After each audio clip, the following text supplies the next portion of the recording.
What's up, Spirit Gang? It's your boy King G. Nikolai Capone. And we are the Southside Soul Reapers, baby. Hey. We're here for our podcast. We're here to give you a good time, talk about some good stuff. We're going to drop the hammer down. You know, that's what I do. Ooh. Oh, God. I just broke our table. You know, It sound like it. I'm Thor. I'm stronger than Thor, so I mean, it's bound to happen. All right, guys, but you know, it's been a good week. How was your week, Nick? Oh, it was pretty fire. I'm almost done with the semester, so you know, I'm ready to go ahead and get this next semester going and really focus on this podcast, putting out more for y'all. Facts. So, how about your week? It's pretty good. Working hard, making money, making podcasts with my brother. It's how we do. All right, so let's go ahead and get into our first topic. Yes. So we're going to talk about 73% of independent musicians suffer from mental illness from the ages of 18 to 25. Nick, how do you feel? It's pretty crazy, man. Like, such a, this may be just one study that goes into it per se, but that's a high percentage. It is. That's pretty crazy. 73% is crazy. Literally 73% are crazy. I know. There's something wrong with them, you know. That's just such a high number. Like, are people just, like, when they're making music, I think that they're using it as an escape from all the things that are going on in everyday life, and everyday life can be both stressful and annoying. I mean, it can be. Yeah, it can be at times. I mean, you know, that age is millennials, and millennials can't handle stress or crazy days or much anything, really. Okay, old man. I am old. But, I mean, it's an interesting study. I mean... Yeah, that is pretty interesting. It means that I wouldn't trust 73% of musicians to be around me. They're crazy. Depression, anxiety. Hold on. I mean, it's kind of ridiculous. It is pretty... but if you notice, and this isn't just musicians, actors, you know, mainly comedians, they're depressed. Oh, yeah, of course. You know, how many comedians have killed themselves because of depression? Chris Farley, Robin Williams. Yeah. I mean, y'all may not know who Chris Farley is, but look him up. He was hilarious. Oh, my God. But, I mean, you know, it's just... I don't know if it's the fact that they're stressed with their everyday life or if they just don't have the mental capacity to handle fame, the pressure of music, or just continuously putting out things. Because you're under constant pressure if you're a musician or an actor to constantly make new good music, new good movies, you know. If something fails, you're going to hear from it from not only the studio, but your fans. There's always going to be people who look to talk crap about you and look for bad things because that's what they want to do. Yeah. So I understand the pressure of it. I mean, it's hard, but you just got to have to deal with it. I mean, depression's a hard thing to deal with. So is anxiety.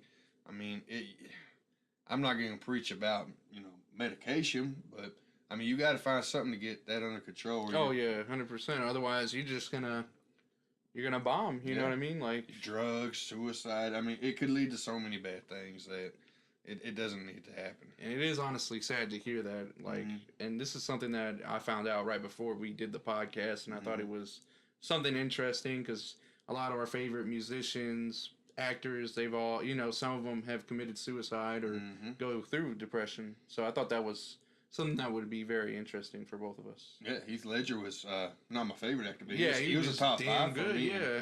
You know, I don't know if it was technically suicide or he just overdosed, but still, that there were, I mean, rumors that he was depressed. And so either way, I mean, it's pretty crazy. With great power comes great responsibilities. Yeah, Spider-Man. Speaking of Spider-Man, let's talk about that trailer. Oof. Bro. Mysterio looks so good. Yes. Jake Gyllenhaal is the GOAT. He's going to be amazing. And I'm kind of curious of how it's going to go. Obviously, we know Mysterio is a villain. Right. Without a doubt. Yeah.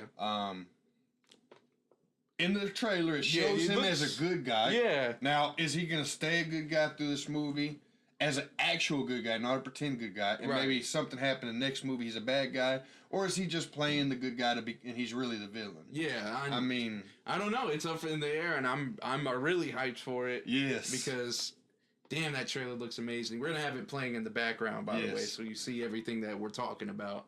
But I'm hyped for it, and I'm hearing that Spider-Man is going to be taking over as one of the main characters. Yeah, for the next phase of the Marvel Universe. Yes, he's going to be not necessarily taking the place of the leadership role of Iron Man, but he's going to be one of the main points for the future Avenger movies and their future cinematic. Yeah. So it's actually interesting that,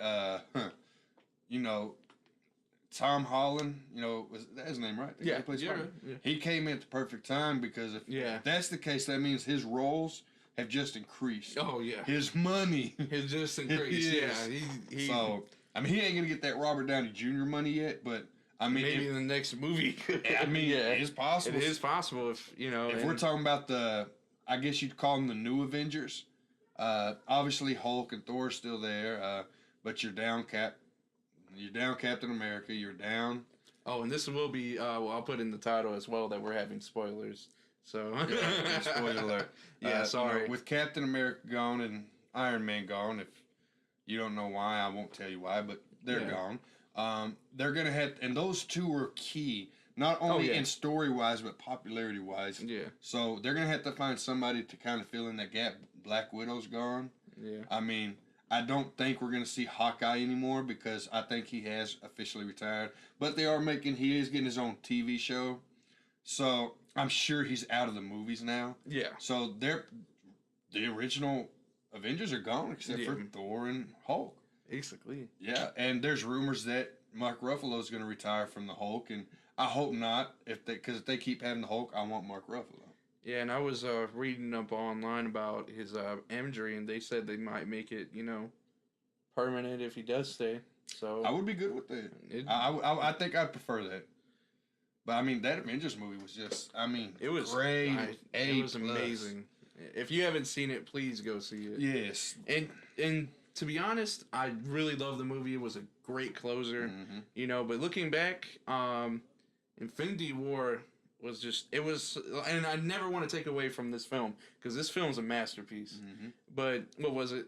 I was talking to a close friend of mine, and they were saying that Infinity War was just more impactful. And I'm like, well, Infinity War was impactful because you didn't know what was going to happen. Yeah. And, they were defeated. So don't, when you're like, oh, I don't know if this Avengers movie might not be as good as Infinity War. Don't look at it like that. Look at it as a closer. Yeah, it's because, some people are like, oh, I like the other one better. So it's kind of a dumb argument because, you knew they were bringing the heroes back. Yeah, of course.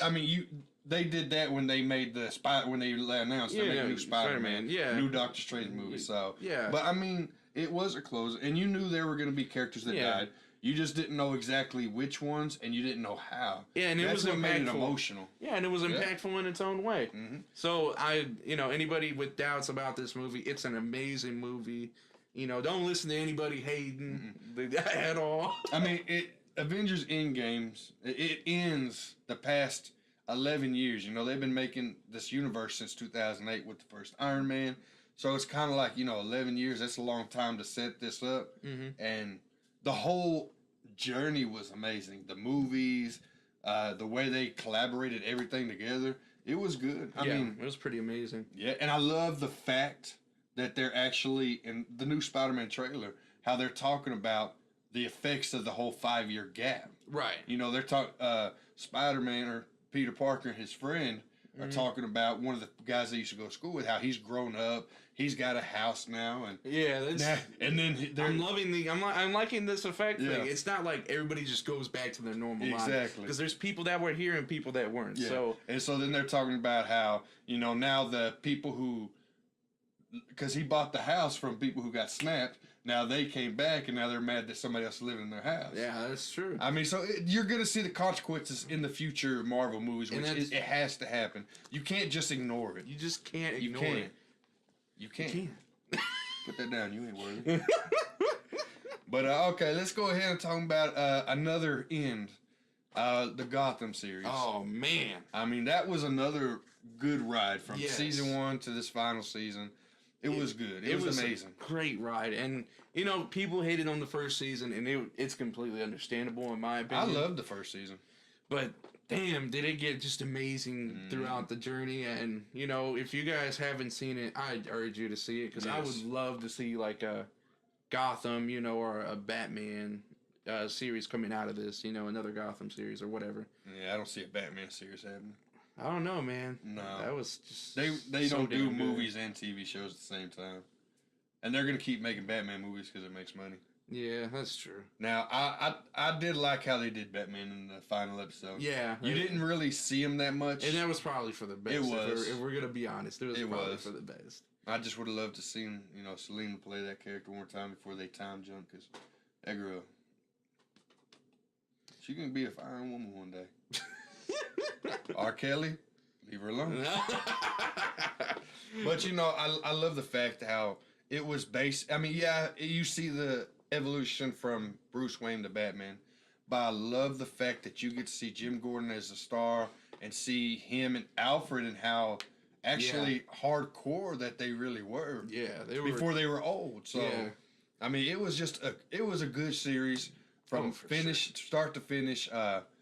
I really don't have no complaints about it. Yeah, and the Riddler looks just like the Riddler, man. And like at an even cooler version, man. And God, I'm so mad. I need a Riddler spinoff, man. Yes.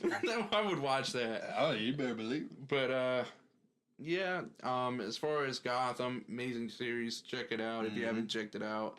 You want to move into the next segment for us? All right, we're going to talk about Netflix original Baki. It's anime, Netflix original.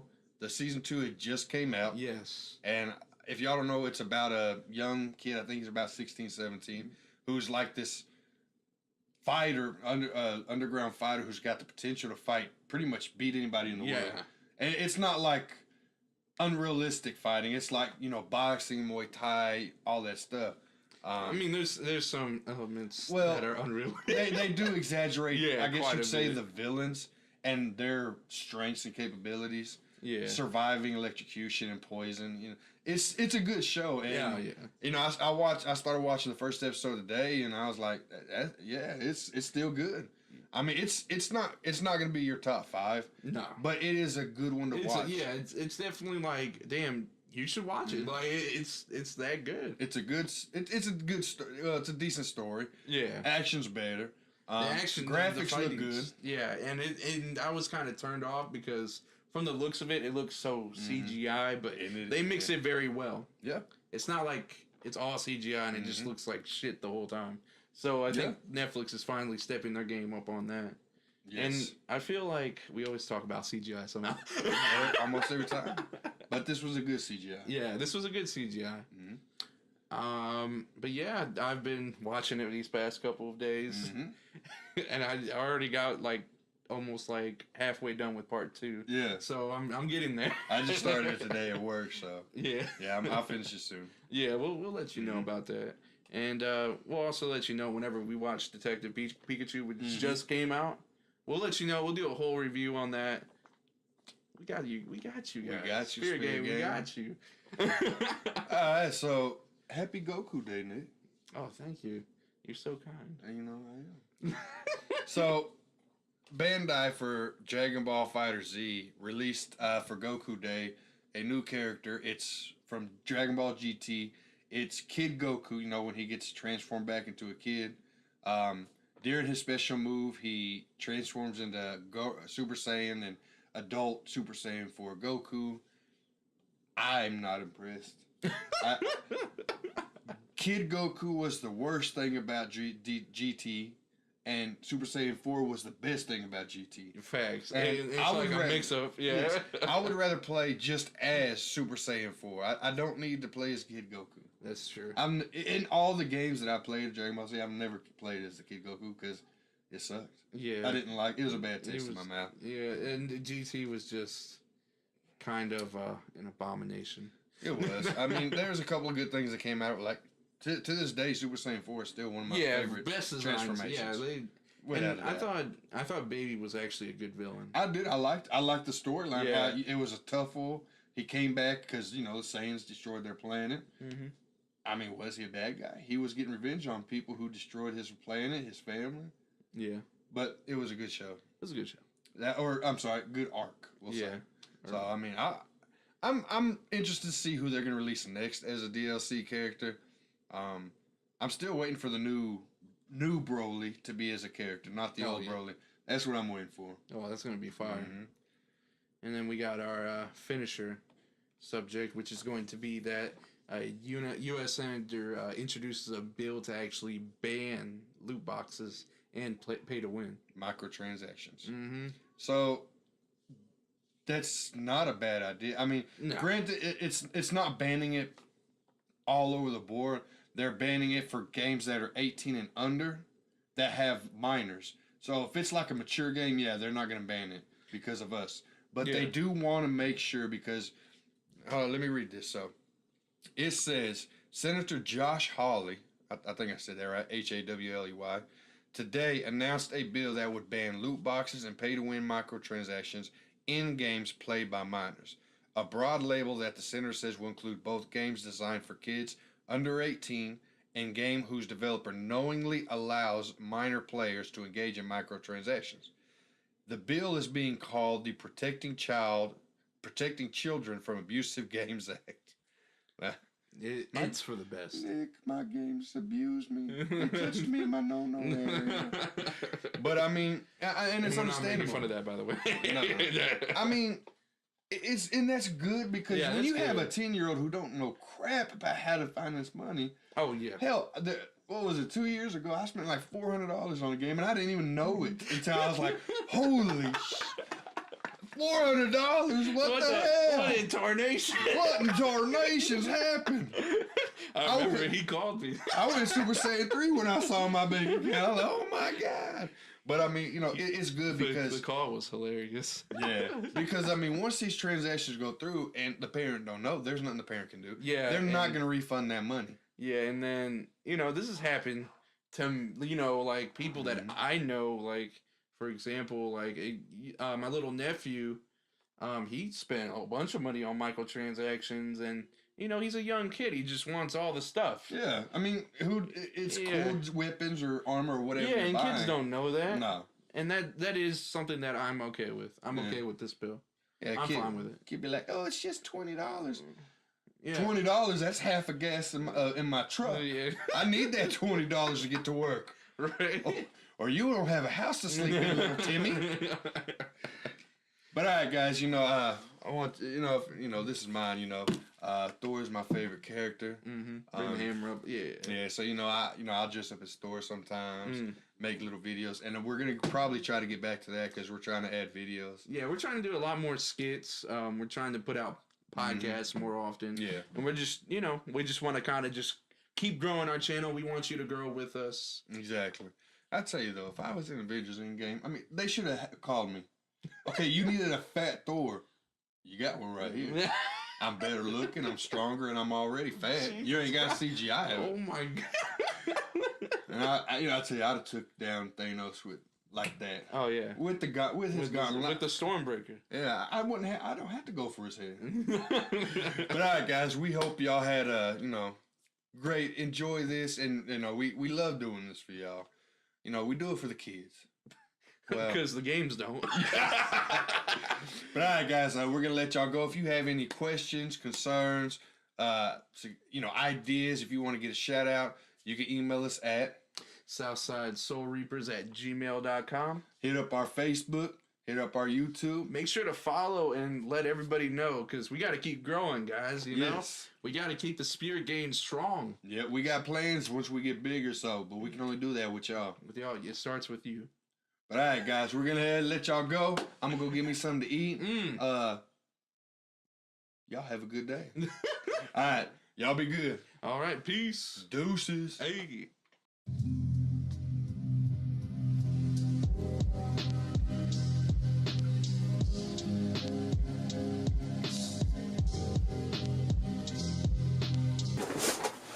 But yeah, I'd really beat Thanos' ass. You know, there ain't nothing he could do to me. Right. Yeah. I mean, I would beat the